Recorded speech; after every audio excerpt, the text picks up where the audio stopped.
صدري ويسر لي أمري واحلل عقدة من لساني يفقه قولي. أعوذ بالله من الشيطان اللعين الرجيم. بسم الله الرحمن الرحيم. الحمد لله الذي جعل الحمد مفتاحا لذكره وسببا للمزيد من فضل ودليلا على آلائه وعظمته. ثم الصلاة والسلام والتحية والإكرام على النبي الأمي المكي المدني الهاشمي الذي سمي في السماوات بأحمد وفي الأراضين بأبي القاسم محمد. اللهم صل على محمد وآل محمد وعلى أهل بيته الطيبين الأطهرين سيما أولهم أمير المؤمنين وآخرهم بقية الله في الأراضين روحي وأرواح العالمين بتراب مقدمه الفداء. ورحمة الله على محبيهم ومواليهم وشيعتهم أجمعين ولعنة الله على أعدائهم الملعونين. أما بعد, for the happiness of Hazrat Az Zahra Marziya, for the enlightenment of the graves of your Marhameen, of the graves of the Shuhada, Ulama and Siddiqeen, for the safety of the followers of Ahl al-Bayt around the world, and for the safety and the hastening of the reappearance of Hazrat Baqiyatullah al-A'zam Arwahun al-Fida, please recite your loudest salawat. Allahumma salli ala Muhammad wa ali Muhammad. Before I get into the discussion of today, a point that must be made, and a point that I've made a number of times, that during the recitation of the Holy Quran, silence is paramount. And the noise that was coming from the sister side was nothing short of horrendous. And I've said this many a time, that the Holy Quran itself says, لو أنزلنا هذا القرآن على جبل, that were we to reveal these very words of the Quran upon the mountains, they would have exploded under the weight of the words of God. How damaged, how hardened our hearts, that the word of God is being recited and I'm distracted with conversation. And then in between someone banged on the wall and there was a moment of silence, and it reminded me, there's an ayah of the Holy Quran that it says when it talks about the mountains being destroyed on Yawm al-Qiyamah, فَدَكَّةَ دُكَّةً وَاحِدًا, in a single lifting they smash into the ground and everything is finished. All of it is absolutely plain. And that banging reminded me of that. And then a bit later on, someone again stood up and shushed the crowd, and that somewhat brought down the noise level during the Quran. And that at the same time, the irony of ironies, at the same time, ayah number 49 of Surah Yasin was being recited at that moment. مَا يَنْزُرُونَ إِلَّا صَيْحَةً وَاحِدًا, that at that point when you will see that there will be a single cry that will be called out across the earth, تَأْخُذُهُمْ وَهُمْ يَخِصِّمُونَ, and even though that single blast of God's punishment will be taken out, half of all of existence, some of them will still be busy in arguing with each other and talking with each other. So these are matters that we have to be aware of. The Quran is no joking matter. There are two major problems with that. The first being, the Quran is being recited, and to speak during the recitation of the Holy Quran is disrespectful. Secondly, the disrespect to the mu'min that is reciting the qasida or whatever it is, that in itself is another infringement of Haqqun Nas, which one has to be very aware of. Please recite salawat. Allahumma salli ala Muhammad wa ali Muhammad. So today we have gathered for a day that is named as Eid Az Zahra, or in other communities known as Farhat Az Zahra. The question that first arises is that this day that we have termed Eid Az Zahra, is it actually an Eid? As per what Ahlul Bayt alayhimus salam, what Allah subhanahu wa ta'ala has ordained. And no, it's not. When it comes to the Eids that we have Eid al-Fitr, Eid al-Adha, Yawm al-Jum'ah, and Eid al-Ghadir. These are those 4 Eid that are there amongst our calendar, as well as our own dear brother Eid over there, who's our 5th one. Every time we see him, we get happy. So these are our 5 that we have, or 4 as per Ahlul Bayt alayhimus salam. So it's not an actual day of Eid. Are there any narrations about this day calling us to celebrate upon this day? No, nothing again. We have nothing from Ahlul Bayt, nothing in the Seerah of Ali Muhammad that this is a particular day. Is it one of the Ayyamullah that I keep speaking about on the Istishhad or the Wilada of the Aimma alayhimus salam? No, it is not. Again, one of those Ayyamullah, one of those days of Allah subhanahu wa ta'ala. So then the question arises, what in the world is this day? What is this that we have gathered to celebrate and have been celebrating for decades? The first thing is that there are a number of matters that are related. Many of them are false to this day, but there are 1 or 2 that have some historical significance and importance. One particular incident on this day is the killing of Umar ibn Sa'd.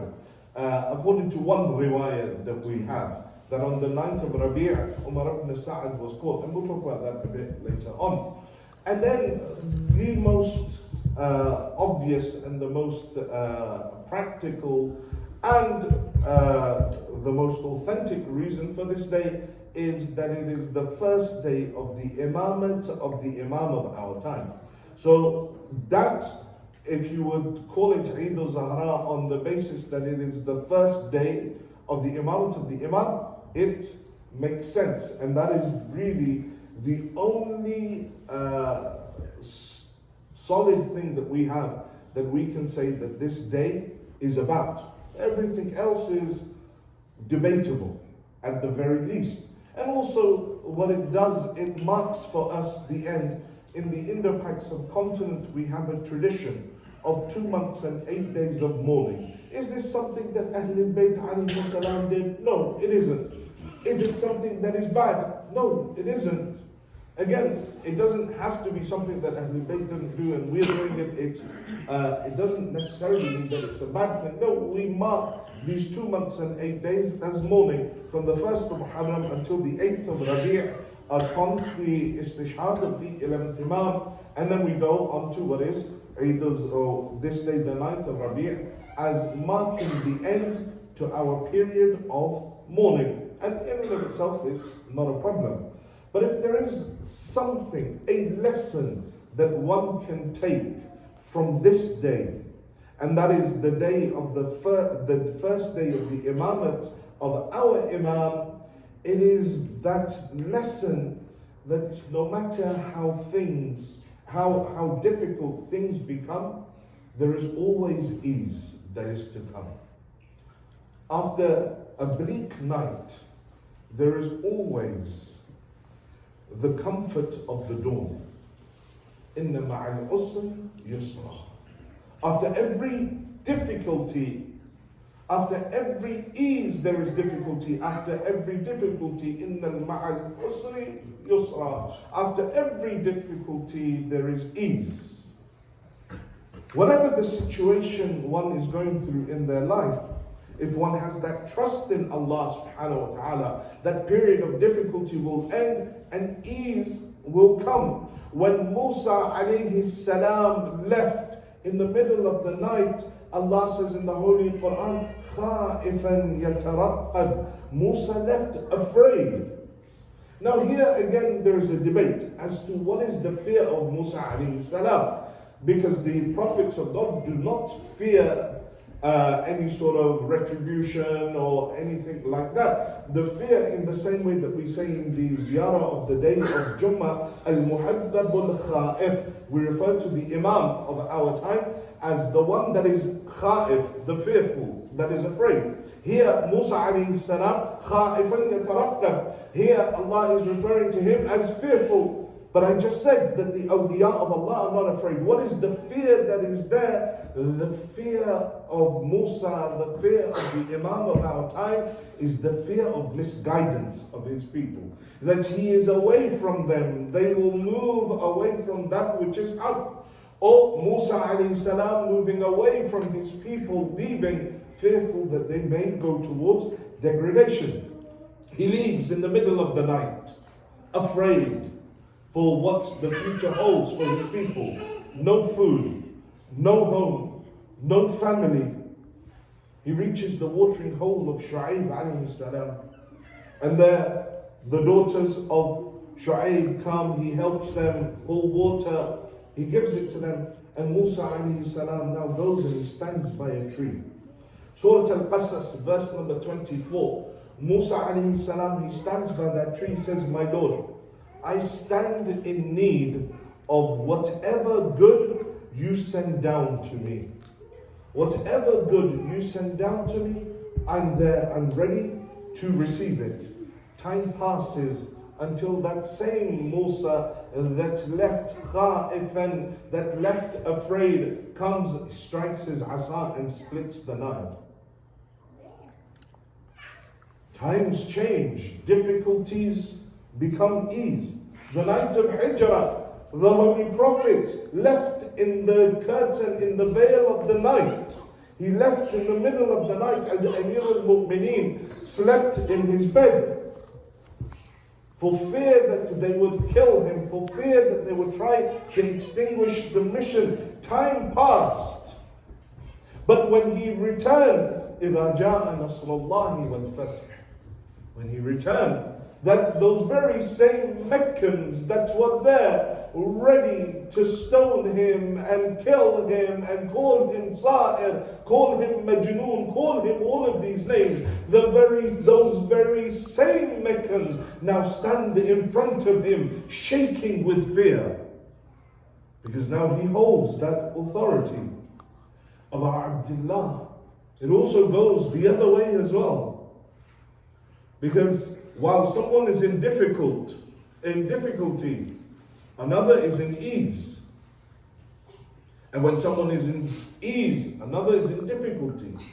Imam Hussein alayhi salam, he wrote a letter to the people of Basra, to the heads of Basra. 5 individuals were the heads of Basra. Of the thousands and thousands of people that lived in Basra, do you know how many people joined Abu Abdullah on the plains of Karbala? 3. Yazid ibn Subayt and his 2 sons. Even the remaining 8 sons of Yazid ibn Subayt didn't join him. Only 2 sons came and they joined Imam al-Hussein alayhi salam. The messenger that went, Ibn Ziyad, he kills the messenger. Sulaiman, he severs his head, he throws his body from the top of Dar al-Imara. 3 people from the whole city of Basra. That same Basra, the year is 83 after Hijrah, 22 years after the event of Karbala. Hajjaj bin Yusuf al-Thaqafi decapitates 11,000 people, and he takes their heads and he makes a mountain of their skulls. The last dua of Imam al-Hussein on the day of Ashura, he said, "Oh Allah, make powerful over them a slave from Bani Thaqif and make them face the result of their oppression."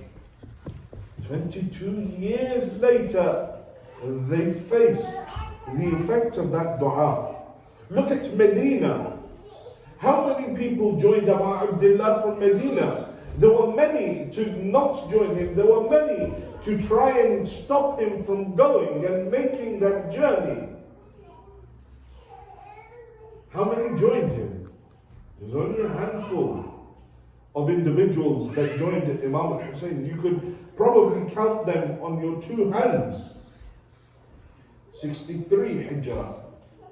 Under the command of Muslim ibn Uqba, over 2,000 people are killed in that Medina in the event of Harra.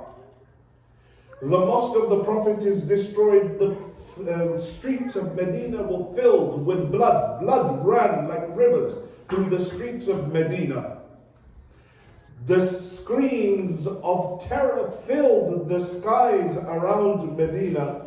And the following year, 1,000 illegitimate children were born in the city of Medina because of the atrocities committed by the army of Muslim ibn Uqba. When Marwan ibn Hakam, during that event, he comes to Imam al-Sajjad alayhi salam. He says, and this is 1-2 years after the event of Ashura. He comes to Imam al-Sajjad. He says that my women are at risk with those those soldiers that are being sent by Yazid. Will you take care of my women? And I've said to you that this is the same Marwan ibn Hakam right at the start that said to Walid, he said to him that if Hussein doesn't give bay'ah, say to him, we'll cut off his head. At which point the Imam looks at him and he says that, will you cut off my head? Ibn Zarqa, or will he? Which of you has the courage to do so? This same Marwan. Now comes to Imam al-Sajjad in the event of Hamra. The point being, Medina did not join Imam al-Hussein. They were in ease. But then that difficulty came to them. Times change. Moments change. Ibn Ziyad was in Karbala, 61 Hijrah. After the event of Karbala, he flees to Kufa. From Kufa, he's in Kufa. After the heads of the Shuhada are brought and the whole incident happens, he realizes that Kufa is no longer safe for him. He flees Kufa and he goes to Basra, where his brother Uthman ibn Ziyad is the governor. His brother says to him, listen, everybody knows that you had a hand in killing Hussein ibn Ali. You can't stay here. You need to leave. Ibn Ziyad is forced out of Basra, homeless, hungry, nowhere to go until the day of Ashura at the time of Asr in the year 67 after Hijrah. 6 years after the event of Karbala. On the day of Ashura, at the time of Asr, in Mosul in Iraq, his head is severed from his body at exactly the same time as the head of Imam al-Hussein was severed from his body by Ibrahim ibn Malik al-Ashtar. Times go on, times change. Then his head was paraded through the streets of Kufa in the same days that the head of Imam al-Hussein was paraded in the very streets of Kufa. Umar ibn Sa'ad is an individual, he runs. Imam says to him on the day of Ashura, or the day before, a couple of days before the day of Ashura, says to him, Umar ibn Sa'ad, come join me. Says, no, they gave me the governorship of Ray. You know the story. Imam says to him, you will not even taste the wheat of Ray. It is as if I see you lying on your bed and you will be killed as you sleep. Your head severed from your body and your head will be paraded through the streets of Kufa and the children of Kufa will stone your head. And this is exactly what happened.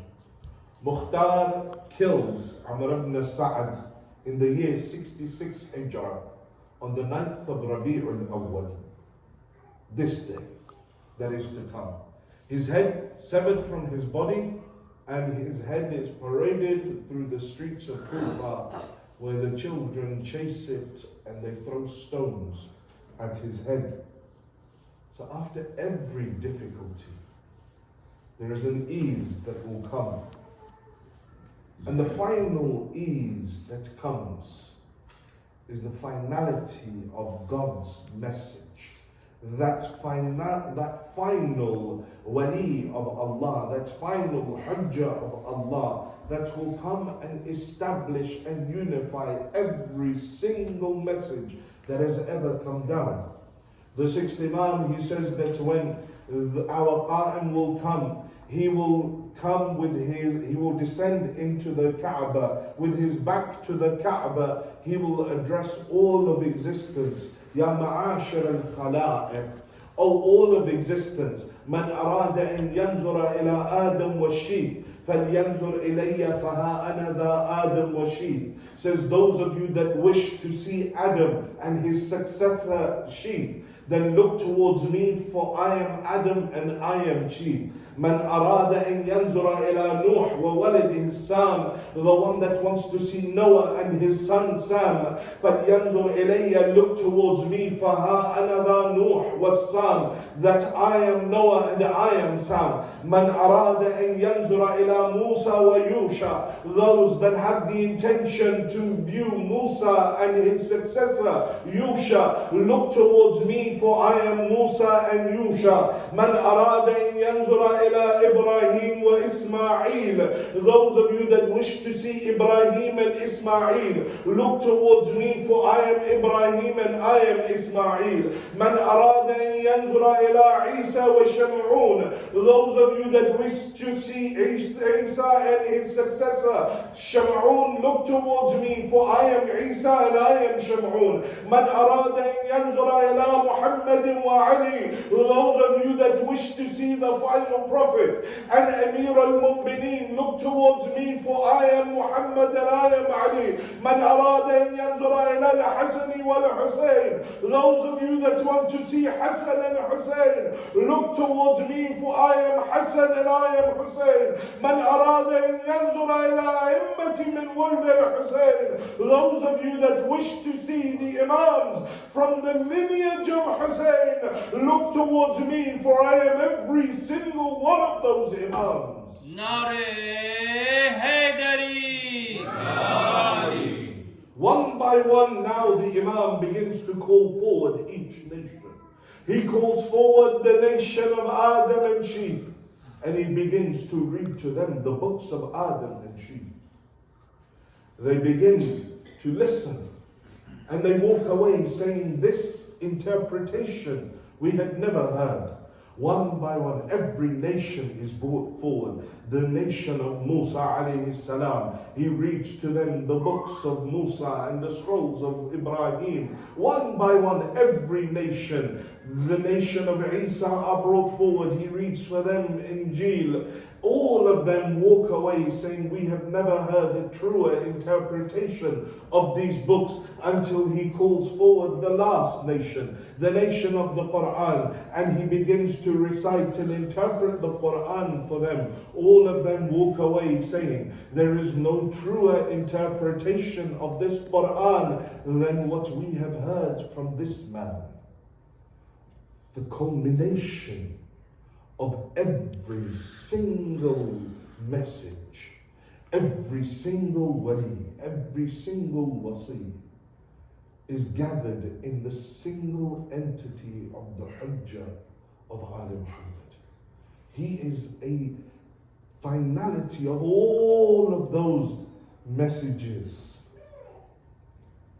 And it is needed that the human being recognize him. Because the thing that makes us afraid the most is those narrations that say those that awaited him will be the first to reject him. Those that said Al-Ajal, Al-Ajal all their lives will send him letters and tell him, go back. We were okay without you. And why is that? Why is it that we can't? Because there are certain requirements that he has of us that we have yet to fulfill. We have yet to bring together. In the last tawqi' of the Imam, his final written message to the people, he says, وَلَوْ أَنَّ أَشْيَاعَنَا وفقهم الله لطاعته على اجتماع من القلوب في الوفاء بالعهد عليهم لما تأخر عنهم اليوم بلقائنا. Says that if our Shi'as, may Allah give them the tawfiq of obedience, were they united on the covenant that has been taken from them, then there would be no delay in our meeting with them, in our unifying with them, to be with them again. This reappearance is one of the greatest experiences of the human being that will happen. It is such a paradigm shift, but paradigm shifts do not happen with just the wave of a wand. They require work. They require people to struggle, to strive, to put aside differences, to go forward for that common aim, and realize that it is not about me, but it is about the collective. It requires the preparation, increasing one's capacity, that sharh sadr, the ability to bear the justice of the hujjah of Allah subhanahu wa ta'ala. Ibn Abi al-Hadid in his sharh of Nahj al-Balagha, he says that one day Malik al-Ashtar was sitting with Amir al-Mu'mineen, and Imam Ali alayhi salam, he says to Malik, says, why is it that people are leaving us and going to Muawiyah? Malik al-Ashtar, he says, Ya Ali, it's because Muawiyah offers them positions though they may not be worthy of them. And he offers them wealth though they may not be eligible for that wealth. But you are not like this, because the people cannot take your justice. Because the justice of Amir al-Mu'mineen is true justice. A justice that was uncompromising, where the hudud of Allah were not broken, where the boundaries were not crossed, the rules were not bent. And that is the justice of the Imam of our time as well. And so we need to prepare ourselves, look at our homes, look at our communities, our friend circles, as to, are these individuals that are truly representative of what the hujjah of Allah wants? Are these individuals whose homes, whose dress code, whose interactions, whose etiquettes are the etiquettes that are required from the hujjah of Allah subhanahu wa ta'ala? The Imam is not going to force himself upon the people. He's not going to spread, as contrary to popular belief, that when he comes there will be blood in the river, there will be rivers of blood, there will be blood to the knees of the horses. All of these are what we know as Israeliyat, things that have been added by the enemies of the religion into our books. There's no truth to them. The Imam will come and he will present the message, but he will not force anyone to accept the religion. So if I right now cannot follow the religion in my own home, right now, there is no chance in hell that I'll be able to meet the Imam or recognize him or give myself in the way of the Imam. It's impossible.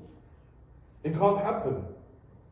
Because right now, when Mahmud ibn Lubayd, he goes and he sees Fatima alayhi salam, she's sitting in Uhud by the grave of Hamza alayhi salam, and she's crying, and she has Hassanain alayhi salam with her, and she's weeping, and he says to her, why are you crying? She says, Mahmud ibn Lubayd, have you not seen the situation of Ali? The people have taken away the haqq of Ali from him. So he says to her that, oh daughter of Rasulullah, why didn't your father make it clear who it is that should be the leader after him?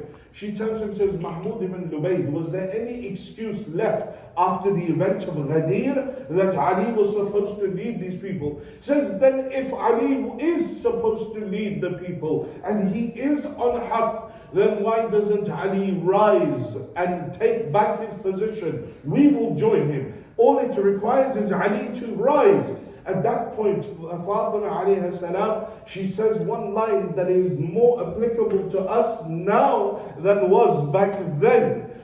She says to him that, Ya Mahmud ibn Lubayd, مثل الإمام مثل الكعبة. The example of the Imam is like that of the Kaaba. تُؤْتَى وَلَا تَأْتِي. You go to the Kaaba doesn't come to you. The Imam is not going to come and wave a magical wand and all of a sudden make everyone wear hijab, grow beards, go and stop listening to music, pray salah, do all. No. If you can't do it now, you won't be able to do it when he comes. Simple. If you reject his teachings now, you will reject him when he comes. It's as simple as that. There's no two ways about it. Because تُؤْتَى وَلَا تَأْتِي. You go to him. He doesn't come to you. He doesn't bend to your will, your desires, your opinion. He requires that you already have that. So the first thing that is needed in order to be able to welcome the Imam is actually following what the Imam and the religion wants from you. Otherwise, there's no point. Then it really is just a cultural center, not a Husayniyah. Because then I'm just coming. I don't have any semblance of that religion within my life. The second thing, على اجتماع من القلوب في الوفاء بالعهد عليهم, says the unification of their hearts